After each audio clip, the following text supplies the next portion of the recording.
Okay, let's talk about tidying. But I want you to forget everything you think you know about it. Seriously. We're not talking about some frustrating, endless chore. We're diving into a method that's so powerful, people describe it as pure magic. A truly life-changing transformation. So does this sound familiar to you? You spend hours cleaning your space, it looks amazing for maybe a day, and then, boom. Somehow the mess just creeps right back in. It feels like you're in this constant, losing battle against clutter, a challenge you just can never seem to win for good. Well, what if there was a method that promised a permanent end to that whole cycle? The goal here isn't just to tidy up, it's to tidy up once and then never have to do it again. This isn't about constant cleaning, it's about a single special event that can completely reset your home and maybe even your life. And that's because at its core, this whole thing is seen as so much more than just cleaning. It's treated like a rite of passage. It's this profound journey where you're not just sorting through your stuff, you're actually confronting your past to decide what kind of future you really want. You want to know the biggest secret? The biggest mind shift you have to make? It's that tidying can actually be fun. I know, right? The whole process encourages you to look inward, to really feel how your possessions affect you, and to intentionally choose what truly deserves a place in your life. So, enough with the theory. Let's get practical. Welcome to what we're going to call your tidying festival. Think of it as a one-time, all-out event to reset your entire space, and it's all built on a few really important rules that honestly make all the difference. First off, this order, it's absolutely non-negotiable, and there's a brilliant reason for that. You start with clothes, which are usually the easiest category to make decisions about, and you end with the really tough sentimental items. The whole process is designed to hone your decision-making skills, kind of like training a muscle, so by the time you get to the hard stuff, you are more than ready.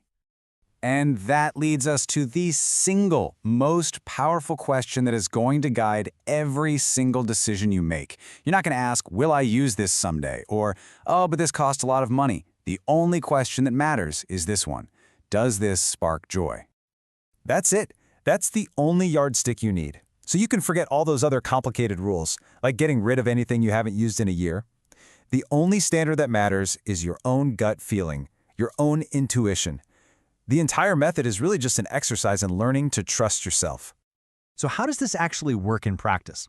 Let's walk through the categories, and we'll start with the one that, for most people, has the biggest and most immediate impact, your clothes.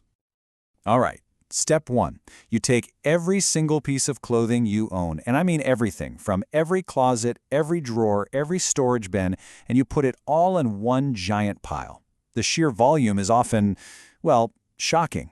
Then you pick up each item, one by one, starting with off-season clothes because it's easier to be objective, and you ask that all-important question. Now here's a huge trap. We all do this. You have that t-shirt that's a little worn out or a sweater that doesn't quite fit right, and it's so tempting to just downgrade it to loungewear. Don't do it. Your time at home, your relaxation time, is precious, and surrounding yourself with items that bring you no joy, even in private, it really does impact your self-image. Okay, once you've chosen what to keep, storage is key. And the number one recommendation is to fold almost everything. For one, folding saves an incredible amount of space. But more importantly, the physical act of folding is seen as a way to transmit care and positive energy right into your clothes. And this philosophy, it extends to everything, even your socks. So instead of balling them up into these tight little potato-like lumps, just consider the quote on the screen for a second. The idea is that your socks take a beating all day long for you. Your drawers should be a place where they can finally rest. Folding them neatly shows respect, and hey, it can even make them last longer. Next up, books. The process is pretty similar. You take every single one off the shelf. But there's a really crucial rule here. Do not start reading them. The moment you start reading, your brain switches into logical mode, thinking about whether you should read it. And that completely clouds your judgment about how you actually feel about owning that book right now. You know, this really gets to the heart of that classic problem, the to-read pile. If you've been telling yourself for years that you'll read a certain book sometime, let's be honest, the harsh truth is that sometime usually means never. And that's okay. Maybe that book's purpose was just to teach you that you didn't need to read it. It's okay to let it go. Now, when it comes to papers, the advice is pretty radical. And honestly, it's liberating. The basic principle is this: throw them all away. Seriously, papers will never spark joy. The only things you keep are the absolute essentials. things you're currently using, things needed for a limited time, or documents you absolutely must keep forever, like contracts. That's it.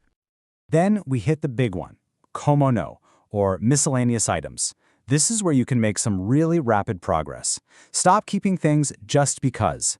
Let go of gifts you don't actually like. Their purpose was fulfilled the moment you received them. All those unused cosmetic samples, empty electronics boxes, spare buttons, and mystery cords, they can all go. So after you've worked your way through all these categories, something pretty amazing starts to happen. You're not just left with a clean house. You find what's called your click point. The click point, it's that feeling deep down in your gut when you just know you have the perfect amount of stuff for you. It's not a number, it's an intuitive sense of rightness. You have exactly enough to be happy and comfortable, and you just don't feel the need for anything more. And this, right here, is the ultimate promise of this entire method. When you reach that click point, it's not just about being tidy for a week. It's a fundamental shift in your entire mindset. Once you truly feel what just right is for you, the desire to go back to a life of clutter just disappears. You see, this process goes so much deeper than just decluttering your home. When you sort through all your possessions, especially the sentimental ones, you are actively putting your past in order. You're processing your experiences, and you're intentionally choosing which memories you want to carry forward with you. Ultimately, the goal isn't to cling to a bunch of objects from the past. It's to appreciate how those past experiences have shaped the person you are today. You start to realize that the value isn't in the stuff. It's already inside you. And this whole journey, it ultimately leads to one very, very powerful question. By choosing what you want to keep in your life, you are quite literally choosing what kind of life you want to live and what kind of person you want to become from this day forward. Which brings us to our final and maybe most important takeaway. Tidying isn't about creating a museum for the person you used to be. It's about curating a space that supports and inspires the person you are becoming right now.